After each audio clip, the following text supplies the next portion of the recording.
शिखा बेटा, तुम इस घर में नई हो, लेकिन तुम्हारी जेठानी शिल्पा को इस घर में आए पूरे 8 साल बीत गए। घर गृहस्थी चलाने के मामले में शिल्पा का कोई जवाब नहीं। और शिल्पा बेटा, तुम भी थोड़ा ख्याल रखना। अब घर की रसोई एक नहीं 2 हाथों में है। शिखा अभी नहीं है, अपने अनुभव से उसकी मदद करना तुम्हारा फर्ज है। समझ गई ना? आप बिल्कुल चिंता मत करिए माँ जी। अब आपने मुझे बड़े होने का सम्मान दिया है तो मैं भी अपना फर्ज हटाने से कभी पीछे नहीं हटूंगी। 1 सप्ताह बाद। शिखा, ओ शिखा, कहाँ हो भाई तुम? ये क्या तरीका है? कमरे में एसी चला हुआ है और तुम यहाँ घूम रही हो।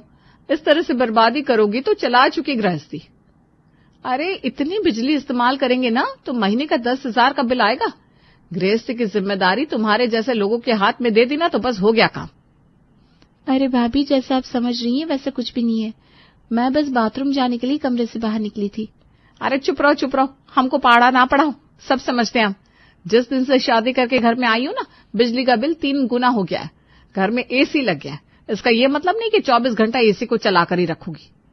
जेठानी की बात सुनकर बेचारी देवरानी चुपचाप कमरे का एसी ऑफ कर देती है और रसोई में आकर काम में हाथ बटाने लगती है।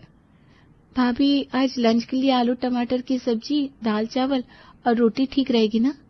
वाह, देखो महारानी को किसी ढाबे का मेनू कार्ड सुना रही हो क्या? है क्या जरूरत है 10 तरह का खाना एक वक्त में बनाने की? और तुम्हारी जानकारी के लिए बता दूं देवरानी जी, तुम्हारे आने से पहले से घर मैं चला रही हूँ। मजाले जो तुम्हारे जेठ जी की कमाई से ऊपर 1 रुपया भी कभी खर्च हो गया हो। लेकिन तुम्हारे रंग ढंग देखकर लग रहा है बैंक से लोन लेकर घर का राशन भरवाना पड़ेगा। भाभी, आप ऐसा क्यों कह रही हैं? मैंने ऐसा क्या गलत कह दिया? खाने में दाल सब्जी तो बनेगी ना।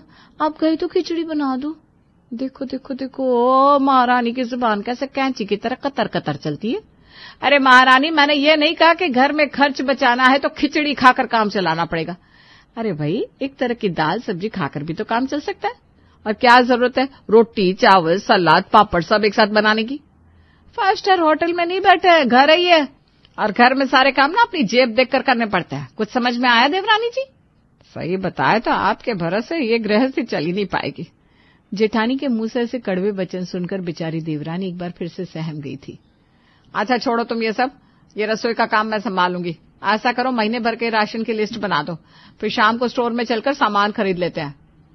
भाभी, वो काम वाली 2 दिन से कह रही है पूरा पोछा गल गया है, उसे नए पोछे की जरूरत है। मैं लिस्ट में पोछे को भी ऐड कर देती हूँ, बाजार से नया पोछा खरीद लेंगे। क्या कहा तुमने? बाजार जाकर पोछा खरीदोगी? हैं? इस तरह से बात बात पर फिजूल खर्ची करोगी तब तो चल चुकी तुम्हारी गृहस्थी। एक बात बताओ, पोछा बाजार से खरीदने की क्या जरूरत है? घर में इतने पुराने कपड़े निकलते हैं, उनका इस्तेमाल करो। और तुम्हारे जेठ जी के कच्चे से तो क्या A1 पोछा लगता है। मैंने तो फिक्स कर लिया है, पोछा तो कच्चे से ही लगवाऊंगी। कैसी बात करती हैं भाभी आप? जमाना कहाँ से कहाँ पहुंच गया है। अच्छा लगता है कि नौकरानी के हाथ में अपने पति का कच्चा देते हुए। अरे वो 4 घर में जाकर बताएगी, क्या इज्जत रह जाएगी हमारी। अरे तो कॉलोनी में कौन सा टाटा अंबानी रहते हैं? सब एक से बढ़कर एक कंजूस लोग हैं। और हमें अपने घर का बजट देखना है भाई। मोहल्ले के लोगों में वाहवाही कराने के चक्कर में अपने घर का बेड़ा गर्क करवा दूं क्या? तुझे भी ना ज्यादा हवाबाजी करने की जरूरत ना है। जैसा मैं कहती हूँ वैसा कर। मैं तो माँ जी को पहले ही बता रही थी, ये क्या गृहस्थी चलाएगी। आजकल की लड़कियों की बस की ना है पाई पाई बचाना और मुट्ठी भर पैसों में घर चलाना। पापा की परी होती हैं आजकल की लड़कियां, इनको एडजस्टमेंट कहाँ आता है। बेचारी शिखा बिना कुछ कहे लंबा चौड़ा भाषण सुन लिया अपनी जेठानी से। हालांकि शिखा को जेठानी की बातें कांटे की तरह चुभ रही थी, लेकिन वो जानती थी कि सास निर्मला भी बात बात पर जेठानी का ही समर्थन करती है, इसलिए उनके आगे भी कोई शिकायत लेकर जाना बेवकूफी है। अरे छोटी बहू, तुम्हारी शादी को 1 महीना होने को आया, तुम इतनी भारी भारी ड्राई क्लीन वाली साड़ियां घर में पहन रही हो, ऐसा कैसे चलेगा भाई। मुझे लग रहा है मेरे रमन की आधी तनख्वाह तो तेरी साड़ियों के ड्राई क्लीन में ही चली जाएगी। तो ऐसा कर, बड़ी बहू के साथ बाजार जाकर थोड़ी घर में पहनने लायक साड़ियां खरीद ला, जिन्हें घर पर ही धोया जा सके। बेटा, ड्राई क्लीन की साड़ियां घर में पहनने का मतलब ही नहीं है। ठीक है माँ जी, वो क्या है ना, ये बात तो मैं भी समझ रही थी, लेकिन मुझे लगा कहीं आपको ऐसा न लगे कि मैं शादी होती ही खर्च की बात कर रही हूँ, इसलिए मैं चुप रही। लो जी, वैसे तो किसी भी काम में चवन्नी तक बचाने की कोशिश करती हुए मैंने तुमको नहीं देखा, और अब सीधे बड़ी बड़ी बातें करने लगी। चलो ठीक है, तुम्हें ज्यादा दिमाग लगाने की जरूरत नहीं है। कल चलना बाजार, ले लेना अपने लिए कुछ साड़ियां। माना कि गृहस्थी चलाना मुश्किल काम है, लेकिन इसका मतलब ये नहीं कि मैं तुम्हें कपड़े खरीदने से भी इनकार कर दूं। जेठानी शिल्पा देवरानी शिखा के साथ घर से निकलती है। भाभी सिटी मॉल चले क्या? मेरी फ्रेंड बता रही थी वहां पर शोरूम में साड़ियों पर 50% ऑफ है। वहां पर बढ़िया लेटेस्ट डिजाइन की साड़ियां भी मिल जाएंगी, आप भी ले लेना। क्या कहा तुमने? घर में पहनने की साड़ियां मॉल से जाकर खरीदोगी? लो भाई, फिर तो चल चुकी घर गृहस्थी। कितनी बार समझाया मैंने तुम्हें, लेकिन मजाल है जो तुम्हारे दिमाग में बात घुसे। अरे देवरानी जी, ये मॉल ना हमारे जैसे मिडिल क्लास लोगों के लिए नहीं होते। 5-6 गुना दाम पर कपड़े बेचते हैं वो लोग। 50% ऑफ होगा, उसके बाद भी कम से कम 3 गुना दाम वसूल लेंगे आपसे। मैं बता रही हूँ, तुम्हें अभी बहुत कुछ सीखने की जरूरत है। ये मॉल वॉल का चक्कर छोड़ो, आज मैं तुम्हें लेकर चलती हूँ एक ऐसी दुकान पर कि तुम बस देखती रह जाओगी। अच्छा भाभी, कहाँ के लिए ऑटो बुक करूं? अरे वो गुप्ता मार्केट है ना, बस वहीं के लिए ऑटो ले लो। लेकिन भाभी वहां का किराया तो 300 रुपए दिखा रहा है। हाँ तो टैक्सी का किराया मेरे हाथ में थोड़ी ना है, जितना बनता है देना तो पड़ेगा। जेठानी की बात सुनकर देवरानी शिखा गुप्ता मार्केट के लिए टैक्सी बुक कर लेती है, जिसमें बैठकर दोनों देवरानी जेठानी पूरे 40 मिनट के बाद गुप्ता मार्केट पहुंच गई थी। वहां पहुंचकर अरे बाबा रे, बहुत गर्मी है, गर्मी के मारे मेरा हाल बेहाल हुआ पड़ा है। देख शिखा, शॉपिंग वगैरह बाद में करेंगे, पहले कहीं चलकर जूस वगैरह पीते हैं, वरना मैं तो चक्कर खाकर यहीं गिर जाऊंगी। हाँ हाँ भाभी, क्यों नहीं, सामने जूस की शॉप है, पहले जूस पी ले। दोनों देवरानी जेठानी पहले ठंडा ठंडा जूस पीती हैं, उसके बाद शॉपिंग करती हैं। ये देख शिखा, ये राज साड़ी सेंटर है, यहाँ पर साड़ियों की सेल लगी हुई है। कल ही अखबार में मैंने यहाँ का एड दिखा था। यहाँ पर सभी साड़ियां एक पर एक फ्री है। तुम्हें जितनी चाहे उतनी साड़ियां खरीद लो, हमारा बजट भी नहीं बिगड़ेगा और तुम्हारे लिए नई साड़ियां भी मिल जाएगी। जेठानी की बात सुनकर देवरानी उसे घूर घूर कर देखने लगती है। हे भगवान, क्या मेरे इतने बुरे दिन आ गए कि मैं इस सीरियल में मिलने वाली साड़ियां पहनकर अपनी बाकी की जिंदगी काटूंगी। सेल वाली दुकान पर औरतों की भारी भीड़ दिखाई दे रही थी, इसलिए साड़ियां पसंद करते करते कई घंटे लग गए। शॉपिंग करने के बाद भाभी अब जल्दी घर चलते हैं, घर चलकर कुछ बनाएंगे तब तो कुछ खाने को मिलेगा। मेरी तो भूख से हालत खराब हो रही है। देख शिखा, भूख के मारे तो मेरी भी जान जा रही है। चल ऐसा करते हैं, पहले सामने रेस्टोरेंट में बैठकर कुछ खा लेते हैं, उसके बाद यहाँ से सीधा घर के लिए निकलेंगे। दोनों देवरानी जेठानी ने रेस्टोरेंट में बैठकर भरपेट खाना खाया। उसके बाद उन्होंने अपने घर के लिए टैक्सी मंगवा ली। देखा तूने छोटी, सीखा कुछ? कहाँ तेरे मॉल की वो 2-2 हजार की साड़ियां और कहाँ ये 600 में सेल की साड़ियां? तू ही बता, किसी भी मायने में मॉल की साड़ियों से कम है क्या? ठीक है, अभी तू नई नई है, थोड़े दिन मेरे साथ रहेगी ना, घर गृहस्थी चलाना अच्छे से जान जाएगी। अच्छा दीदी, मैं कह रही थी कि पूरा दिन तो खराब हो गया इस शॉपिंग के चक्कर में, अब घर जाते ही शाम के खाने में लगना पड़ेगा। हम तो थक के चूर हो गए भाई, दर्द से सर फटा जा रहा है। ऐसा कर, ये रमेश के ढाबे पर ना टैक्सी रुकवा दे, यहाँ से थोड़ी सब्जी पैक करवा लेते हैं, घर जाकर फुलके सेक देंगे। आज का तो उसी से हो जाएगा। रात भर सोएंगे ना तो सर में थोड़ा आराम पड़ जाएगा, कल की कल देखी जाएगी। क्या बोलती है? वैसे भी आज तेरी शॉपिंग में इतने पैसे बचाए मैंने, इतना तो हम लोग कर ही सकते हैं। अरे बस करो जीजी, बहुत हो गई आपकी गृहस्थी चलाने की ट्रेनिंग। आई बड़ी सेल से साड़ी दिलवाने वाली, जरा पैसा तो जोड़कर देखिए, सवेरे से लेकर अब तक कितना रुपया खर्च कर चुकी हैं। हमारे आने जाने का 635 रुपया किराया हो गया। मार्केट पहुंचते ही आपने सबसे पहले जूस पिया, उसके बाद बाहर का खाना खाया और अभी घर के लिए फिर से खाना पैक करवा रही हैं। सब जोड़कर जरा हिसाब लगाकर बताइए तो सही, कितने की बचत करवा कर आ रही हैं आप। और आपकी जानकारी के लिए बता दूं, कोई बहुत बढ़िया क्वालिटी की साड़ियां नहीं खरीदवाई आपने मुझे। ये सेल वाली साड़ियां दूर से देखकर पता चल जाती है, सेल में एक के साथ एक फ्री वाली खरीद कर लाई है। इसलिए ज्यादा ना गृहस्थी का पाठ मुझे मत पढ़ाइए। और हाँ, कोई जरूरत नहीं है ये ढाबे से सिर्फ सब्जी खरीदने की, सब्जी के साथ साथ गरम गरम रोटियां भी पैक करवा लीजिए।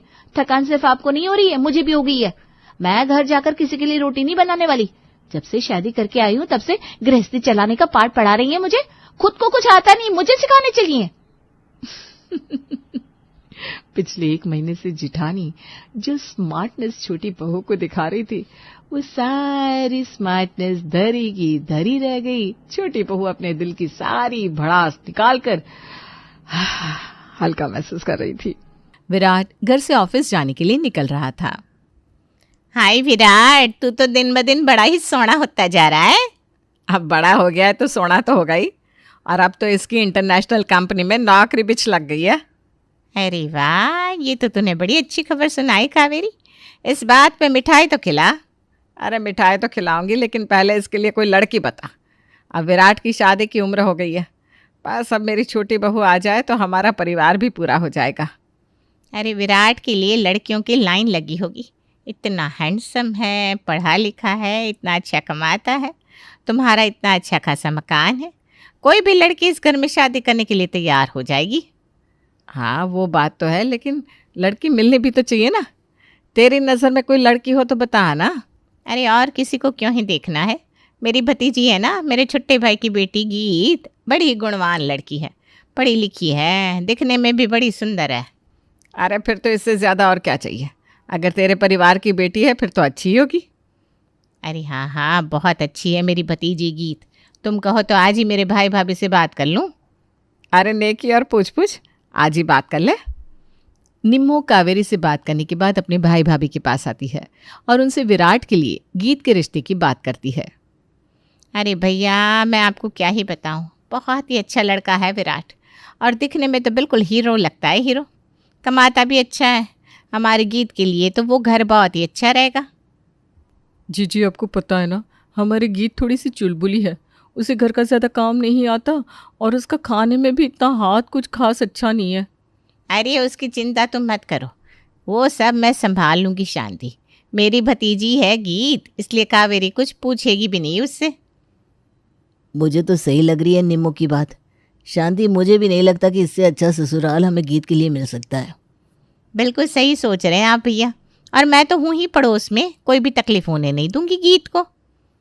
हाँ ये बात सही है, आपके पड़ोस में होने से गीत के लिए हमें चिंता भी नहीं रहेगी। तो फिर मैं कावेरी से बात कर लेती हूँ और जितना जल्दी हो सके उतना जल्दी इन दोनों का रोका करवा देती हूँ। निम्मो की बात दोनों परिवारों को काफ़ी पसंद आई थी, इसलिए दोनों परिवारों ने मिलकर विराट गीत का रिश्ता भी कर दिया और शादी का मुहूर्त भी निकलवा दिया। अरे क्या चल रहा है कावेरी?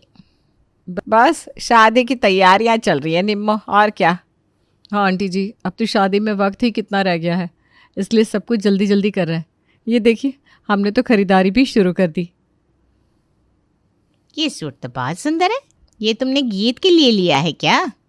अच्छा ये नहीं आंटी जी, ये मैंने अपने लिए लिया है। अच्छा, लेकिन मेरी गीत को भी ना ये रंग बड़ा ही पसंद है। मैं तो कहती हूँ विनीता, तो ये वाला सूट उसके लिए रख दे। अरे लेकिन ये सूट तो विनीता को भी बड़ा पसंद आया है। कोई बात नहीं माँ जी, नई दुल्हन हमारी गीत है, अगर उसे ये पसंद आएगा तो कोई बात नहीं, मैं दूसरा कोई देख लूँगी। हाँ, ये सूट ना उसके लिए ही रख दे। निम्मो के कहने पर विनीता ने अपना सूट गीत के लिए रख दिया। ये तो छोटी सी बात थी, इसलिए किसी ने उस पर ध्यान नहीं दिया, लेकिन निम्मो के मन में अब ऐसा था कि उसे गीत के लिए सब कुछ अच्छा ही करना है, इसलिए अब वो हर काम में ये ध्यान रख रही थी कि गीत को सबसे अच्छा मिले और ज्यादा मिले। आओ गीत, तुम्हारा इस घर में स्वागत है। गीत, ये चावल का कलश अपने दाएं पैर से गिराकर अंदर आओ। दायां पैर मतलब राइट? आजा आजा, ध्यान से आना बेटा।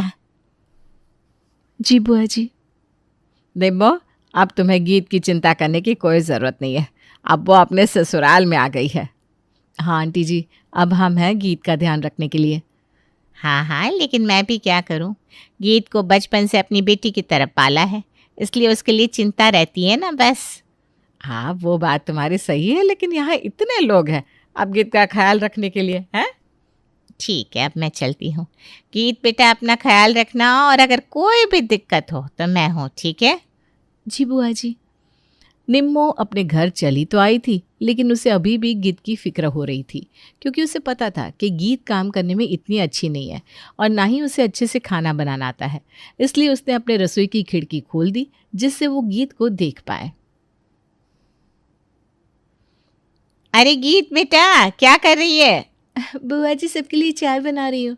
तू क्यों चाय बना रही है? वो विनीता कहाँ गई? हमेशा तो वही बनाती है चाय। भाभी ना, वो पिंकी स्कूल के लिए तैयार हो रही है।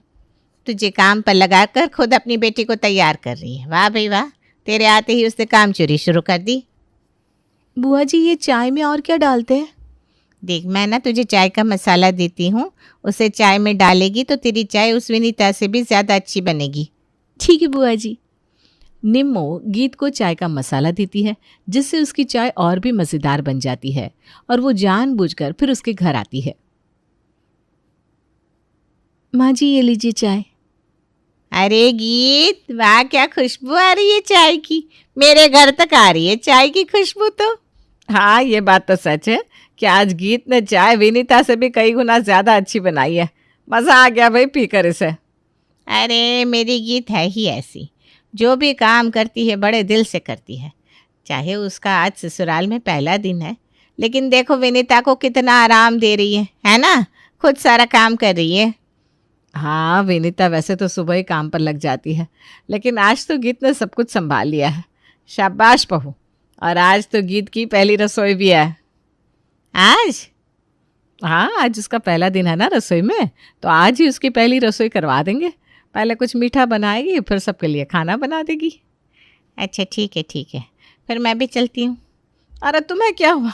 तुम इतनी जल्दी में कहाँ जा रही हो? अरे मुझे भी तो तैयारी करनी पड़ेगी ना। तैयारी किस बात की? अरे मेरा मतलब है मुझे भी घर में खाने की तैयारी करनी है। निम्मो अपनी भतीजी गीत को इशारा करती है कि वो रसोई में आ जाए। गीत भी अपनी बुआ का इशारा समझ जाती है और रसोई में आती है। बुआ जी क्या बनाऊं आज खाने में? एक काम करते हैं, आटे का हलवा मैं बना कर देती हूँ और सब्जी भी, तो बस रोटियाँ और रायता बना दे। ठीक है बुआ जी। निम्मो गीत की पूरी मदद कर रही थी, जिससे ससुराल में उसका नाम विनीता से भी ऊंचा रह सके, लेकिन साथ ही साथ वो गीत के मन में विनीता के खिलाफ जहर भी भर रही थी। ये ले, सारा खाना बन गया है, अब जाकर सबको परोसते। हाँ थैंक यू बुआ जी। और सुन, तुम्हारी सास के सामने इस तरह जताना कि आज तो तुमने बहुत ज्यादा काम किया है और तेरी जेठानी ने कुछ नहीं किया, समझी? लेकिन मैंने तो सिर्फ खाना ही बनाया है, वो भी आधा तो आपने बना दिया, बाकी काम तो भाभी ने ही किया है। अरे तू ये सब समझती नहीं, तुझसे जितना कह रही हूँ करना उतना। ठीक है। गीत ने ठीक वैसा ही किया जैसे उसकी बुआ जी ने उससे करने को कहा था। उसने खाना भी परोस दिया और अपनी सास के आगे इस तरह जताने लगी जैसे उसने ही सब कुछ किया हो। आज तो गीत सच में बहुत थक गई है। विनीता, तुम्हें इसका हाथ बटाना चाहिए था ना। ऐसा नहीं होता कि तुम अब जेठानी बन गई हो तो कोई काम नहीं करोगी। माँ जी ऐसा नहीं है, मैं भी खाली नहीं बैठी थी, मैंने भी पूरा दिन काम ही किया है। कोई बात नहीं माँ जी, इसमें क्या हुआ, भाभी मेरी जिठानी है, मेरा कर्तव्य है काम करना। देख विनीता, कैसे वो अभी से तुम्हारा पक्ष ले रही है। कितनी अच्छी है। और तो और क्या खाना बनाया है तुमने गीत, सच में खाकर मजा ही आ गया बेटा। थैंक यू माँ जी। विनीता को इतने साल हुए हैं, फिर भी आज तक मैंने इतना स्वादिष्ट खाना नहीं खाया कभी। खाना तो मैं भी अच्छा ही बनाती हूँ माँ जी, लेकिन लगता है अब आपको अपनी छोटी बहू कुछ ज़्यादा ही पसंद आने लगी है। अरे विनीता बेटा, ऐसे कैसे तू बात कर रही है अपनी सास से? हैं? ऐसे बात नहीं करते बेटा। देख मेरी गीत को, आज तक बड़ों के आगे कभी मुंह तक नहीं खोला इसने। अरे रहने दे निम्मो, लगता है आजकल की बहुओं को तमीज़ भी सिखानी पड़ती है, और विनीता को तो जैसे आजकल कुछ सूझता ही नहीं। लगता है गीत के आने से उसे जलन सी महसूस हो रही है। आपकी गीत में ऐसा कुछ भी नहीं है आंटी जी जो मैं उससे जलने लगूं। अरे बेटा शांत हो जा, गुस्सा मत कर। गीत के आने के बाद से ही निम्मो इसी कोशिश में लगी थी कि कावेरी का सारा प्यार और साथ सिर्फ और सिर्फ उसकी भतीजी गीत को ही मिले, और इस काम में वो काफ़ी हद तक कामयाब भी हो गई थी, क्योंकि अब कावेरी को भी यही लगने लगा था कि गीत ही उसकी सबसे अच्छी बहू है। गीत, ज़रा यहाँ आना बेटा, देख तो यह हार कैसा है। माँ जी ये तो बहुत अच्छा हार है। अच्छा है ना? मैं सोच रही थी ये मैं तुम्हें दूंगी, क्योंकि मैंने विनीता को भी ऐसा ही हार दिया है उसकी शादी में। अब तुम्हारी बारी है इस हार को लेने की। ये तो बहुत सुंदर है माँ जी। विनीता, ये हार ज़रा पुराना हो गया है, तुम्हारे पास अगर वक्त हो तो इसे पॉलिश करवा लाना। वैसे तो आजकल तुम मेरी कोई बात नहीं मानती। पता नहीं माँ जी आपको ऐसा क्यों लग रहा है कि मैं आपके खिलाफ हूँ। मैं तो वैसी हूँ बिल्कुल। आप मुझे हार दे दीजिए, मैं जाकर इसे पॉलिश करवा लाऊंगी। ठीक है ले। ये बातें चल रही थी कि निम्मो के कान में हार की बात पड़ जाती है और वो गीत को अकेले में कुछ समझाती है। क्या हुआ बुआ जी, आपने मुझे यूँ अकेले में क्यों बुलाया? अरे तू तो भोली की भोली ही रह जाएगी। अपनी जिठानी को इतना महंगा हार दे रही है, कहीं उसकी नीयत खराब हो गई तो? नहीं बुआ जी, भाभी के पास तो पहले से ही ऐसा वाला हार है, वो क्यों मेरा हार लेने लगी? अरे ठीक है, नहीं लेगी, लेकिन तुझे अपनी सास को तो यही शक डालना है कि तेरी जेठानी की नज़र तेरे हार पर है। लेकिन बुआ जी, हम ये साबित कैसे करेंगे कि भाभी वो हार ले रही हैं? वह सब तू मुझ पर छोड़ दे। तू बस इतना काम कर कि अपनी सास के मन में विनीता के लिए शक का कीड़ा डाल दे। निम्मो के कहने पर गीत अपनी सास के पास जाती है और विनीता के प्रति उसके कान भरना शुरू कर देती है। माँ जी, आपको नहीं लगता कि हमने भाभी को वो हार पॉलिश करवाने के लिए देकर गलती कर दी है? मैंने अपनी आंखों से देखा कि वो उस हार को ना बड़ी गौर से देख रही थी और ये भी कह रही थी कि मेरा हार उनके हार से काफ़ी अच्छा है। क्या विनीता ऐसा कह रही थी? लेकिन मैंने तो तुम दोनों के लिए एक जैसा ही हार बनवाया है। हाँ माँ जी, देखिए ना, फिर भी वो तो यही कह रही है कि आप मुझे ज़्यादा प्यार करती हैं। पता नहीं विनीता को क्या हो गया है। कावेरी और गीत बात कर रहे थे, तभी विनीता दौड़ते हुए आती है और घबराते हुए कहती है, माँ जी, वो हार मेरे रूम से पता नहीं कहाँ चला गया, मिल ही नहीं रहा है। लेकिन मैंने तो तुम्हें संभाल कर रखने के लिए दिया था ना, घर से वो हार कहाँ जा सकता है? अरे और कहाँ जाएगा? विनीता, तुमने ये सही नहीं किया। हार की लालच में तुम इतना गिर जाओगी, मैंने तो सोचा ही नहीं था। निम्मो, तू यहाँ क्या कर रही है? और तुझे कैसे पता चला कि हम हार के चोरी होने के बारे में बात कर रहे हैं? तू तो अभी अभी आई है और गीत भी यहीं खड़ी है, उसने भी तुझे नहीं बताया। फिर तूने आकर सीधा कैसे कह दिया कि हार चोरी हो गया है? अरे वो तो मैं क्योंकि हार इन्होंने लिया है ना आंटी जी? क्या? मैं भला क्यों हार लेने लगी? मेरी बुआ जी हार क्यों लेने लगी? क्योंकि वो हमारे घर में फूट डलवाना चाहती है।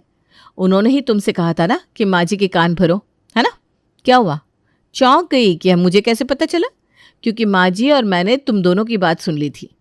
हम दोनों बस तुम दोनों को रंगे हाथ पकड़ना चाहते थे। ये हार कोई असली नहीं है। वो तो भाभी, बुआ जी ने ये सब। निम्मो, ये तूने सही नहीं किया। तेरी भतीजी का नाम ऊंचा रखने के लिए तूने मेरे घर में आग लगा दी। गीत, आज के बाद तुम अपनी बुआ जी की बात नहीं सुनोगी। अब तुम्हारा घर ये है, हम तुम्हारा परिवार है, और अपने घर की बातें कभी भी बाहर वाले को नहीं बतानी चाहिए। इससे ही ससुराल में एक बहू का स्थान बना रहता है। और निम्मो, तुम अगर चाहती हो कि तुम्हारी भतीजी अपने ससुराल में खुश रहे तो उसकी मदद करना छोड़ दो। वो जैसी भी है, अब हमारे घर की बहू है। जी माँ जी, मैं समझ गई हूँ। बुआ जी, आज के बाद आप मेरे ससुराल में दखल नहीं देंगी। अब मैं बुआ जी की बेटी नहीं, सेठी परिवार की बहू हूँ। आंटी जी, आप पड़ोसन हैं और पड़ोसन ही बनकर रहिए प्लीज़। अब आपकी बेटी हमारे घर की छोटी बहू है और हम दोनों देवरानी जेठानी को कैसे चलना है हम खुद देख लेंगे। आपने आज तक जितनी मदद की है उसके लिए धन्यवाद। अरे मैं तो बस यूं ही वो बाय निम्मो, अब ये तुम्हारी बेटी का घर है और बेटी के घर बार बार आना अच्छा नहीं लगता ना। हाँ, सही बात है। गीत को हम संभाल लेंगे। टाटा। हाँ, चलती हूँ फिर। अच्छा गीत। बुआ, मैं ठीक हूँ, मैं अपने ससुराल में सब संभाल लूंगी अब से। हाँ हाँ, मैं भी यही कह रही थी बेटा। निम्मो के जाने के बाद गीत को एहसास होता है कि उसने आज तक अपनी बुआ की बातों में आकर कितना गलत किया था, इसलिए वो शर्मिंदा महसूस कर रही थी। मुझे माफ़ कर दीजिए भाभी और माँ जी, मैंने ये सही नहीं किया। मुझे बुआ जी की बातों में नहीं आना चाहिए था। कोई बात नहीं बेटा, गलती तो सबसे होती है। मैंने भी तो विनीता को गलत समझ लिया था। लेकिन आपको कैसे पता चला कि बुआ जी है इन सब के पीछे? सच बात यह है कि माँ जी और मुझे पहले से ही पता था, जब से तुमने वो खाना बनाया था। मैं कुछ समझी नहीं। हमने निम्मो के हाथ का खाना कई बार खाया है, इसलिए हमें पता था कि ये खाना तुमने नहीं, निम्मो ने बनाया था। इसका मतलब आपको और भाभी को पहले से सब कुछ पता था? हाँ, लेकिन हमें लगा कि शायद आंटी जी सुधर जाएंगी, लेकिन वो नहीं सुधरी, इसलिए हमें उनके साथ ये खेल खेलना पड़ा। इसलिए अब से तुम अपनी बुआ जी की बेटी नहीं, इस ससुराल की बहू बन के रहोगी। तुम्हें कुछ भी नहीं आता हो तो हम तुम्हें सिखा देंगे, पर तुम्हें अपने बुआ जी से कहने की कोई ज़रूरत नहीं है। मैं समझ गई माँ जी।